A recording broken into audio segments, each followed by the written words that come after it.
You're standing in the wreckage of what you thought was permanent.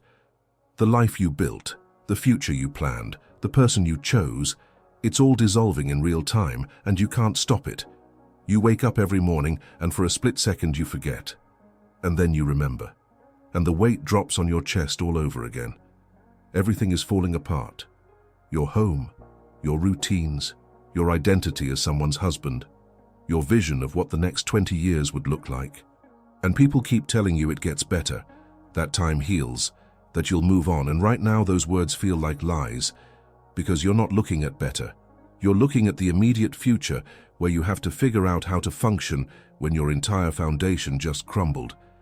And that's not a philosophical problem, that's a survival problem. And survival doesn't require inspiration.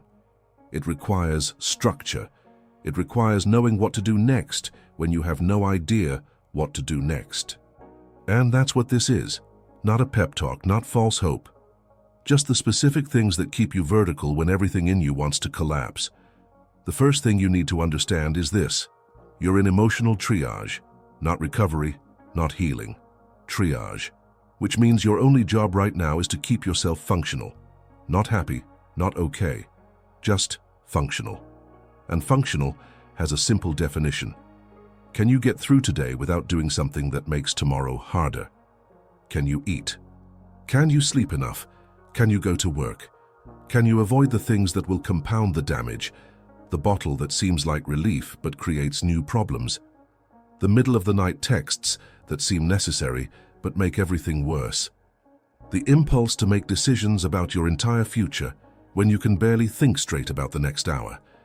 Triage means you don't need to have answers. You just need to not create new emergencies while you're dealing with the current one. And that's enough. For now, that's enough.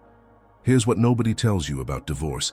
The hardest part isn't the big moments, it's the small ones. It's coming home to an empty house. It's cooking for one. It's having something funny happen and reaching for your phone to text her before you remember. It's the absence in 1,000 tiny places where her presence used to be. And those moments will break you if you're not prepared for them. So you prepare.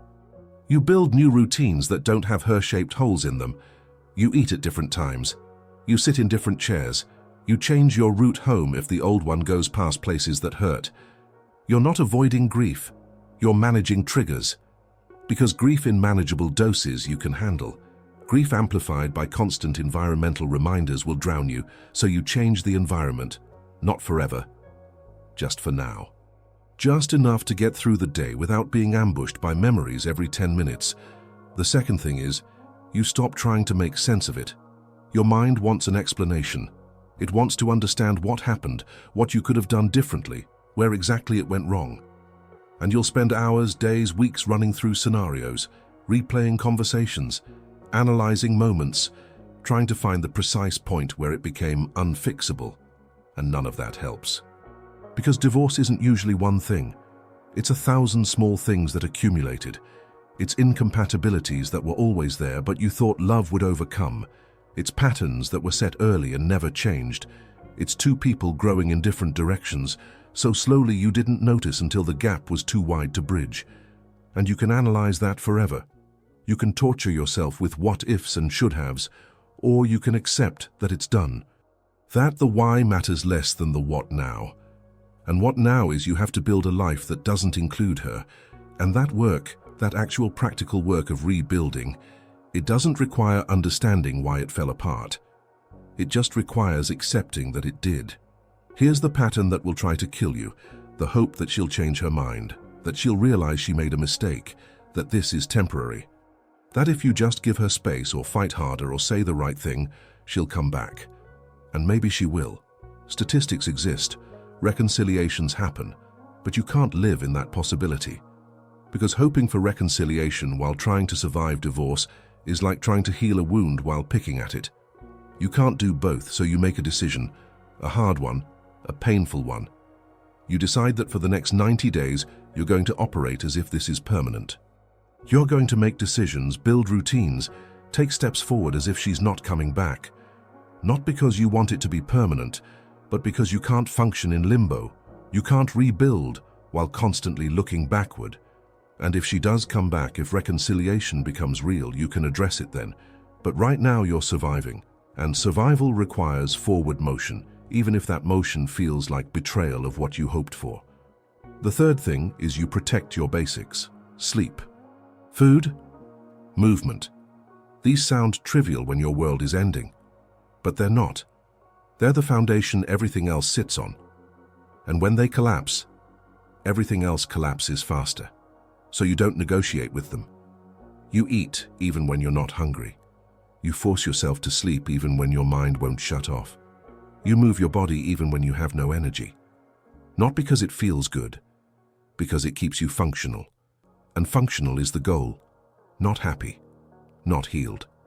Functional, which means you can make it to tomorrow without falling apart completely, which means you can still show up for work, for your kids if you have them, for the basic requirements of staying alive. And that might not sound like much, but when you're in the wreckage, staying alive and functional is everything. It's the difference between making it through and not making it through, and you're going to make it through. Here's what you need to know about the legal and financial parts. They're going to be worse than you think, more expensive, more complicated, more emotionally draining than you imagined. And you need to separate the emotional divorce from the legal one. Because the legal system doesn't care about your feelings, it doesn't care who was right or wrong. It cares about paperwork and division of assets and custody arrangements. And if you try to fight emotional battles in legal arenas, you'll bankrupt yourself financially and emotionally and still not get resolution. So you get a good lawyer, not the most aggressive one, not the one who promises to destroy her, the one who's competent and strategic and will protect your interest without turning the process into war. And then you let the lawyer handle the legal stuff while you handle the emotional stuff, and you don't let them bleed into each other. Because you can't afford to fight on every front simultaneously. You have to pick your battles, and the battle that matters most is the one for your own stability. The fourth thing is you let people help you, even when you don't want to, even when it feels like weakness, even when you'd rather be alone. Because isolation is what kills men in divorce. The silent suffering, the refusal to admit you're not okay, the belief that you should be able to handle this alone. And maybe you can. But you shouldn't have to. So you tell people. You reach out to friends, you see a therapist, you join a support group if you need to. You stop pretending you're fine when you're falling apart. Not because talking about it fixes anything, but because carrying it alone makes it heavier. And you need to distribute the weight. You need people who will check on you, who will make you leave the house, who will sit with you when the nights get too long, who will remind you that this isn't permanent even when it feels like it is. And if you don't have those people, you build that network. You find them. Because surviving this alone is exponentially harder than surviving it with support. Here's the thing about identity. You built yours around being married, around being her husband, around the life you had together. And now, that's gone. And you have to figure out who you are without it. And that's terrifying, because you don't know. You've been half of something for so long that being whole by yourself feels impossible. But here's what you're not seeing. You were whole before her. You had interests, friends, a sense of self, and you'll have them again. But right now, in the immediate aftermath, you're not trying to rebuild your entire identity. You're just trying to remember pieces of who you were before. The things you liked that got deprioritized during marriage. The hobbies you stopped pursuing. The friendships that faded. You're not starting from zero, you're returning to things that were always there but got buried. And you start small. One old interest, one old friend, one activity that has nothing to do with her or the marriage. And you build from there, not to replace what you lost, but to remember that you exist independent of it. The fifth thing is, you give yourself permission to not be okay, to fall apart, to have bad days, to cry in your car, to feel rage and grief and confusion all at the same time. You're not a machine. You're a human being losing something that mattered, and pretending you're fine, pushing through, refusing to acknowledge the pain, that doesn't make you strong. It makes you brittle. It makes you more likely to break catastrophically later. So you feel it. You let yourself be a mess. You let yourself grieve. But you do it in ways that don't create new damage. You don't numb it with substances. You don't take it out on other people. You don't make permanent decisions based on temporary emotions. You feel it, you sit with it, you let it move through you. And then you do the next thing. You eat, you sleep, you get up the next day. You keep moving. Not because the pain is gone, but because you can carry pain and still function. And that's what survival looks like. Not the absence of pain, but the ability to keep moving despite it. Here's what you need to hear. This will not break you. It feels like it will. It feels like the pain is going to swallow you whole and you'll never recover. But you will. Not today, not next week, but eventually. You'll wake up one morning and realize you made it through the night without thinking about her. You'll laugh at something and it won't feel wrong. You'll make plans for the future and they won't feel empty. And slowly, so slowly you barely notice, you'll rebuild. Not the same life, but a new one. One where this pain is part of your history, but not the entirety of your present. And until then, you survive. You put one foot in front of the other. You eat, you sleep, you show up. You lean on people. You protect your basics. You accept that it's over. You do the next right thing, and then the next, and then the next, and that's enough. That's all you need. Not a plan for the whole future, just a plan for today. And today, you survive. And tomorrow, you'll survive again. Until surviving becomes living. Until the pieces of who you are start to make sense again. Until you look around and realize you made it through. You're still here, still standing. Different than before, but whole. And that's how you survive divorce when everything is falling apart.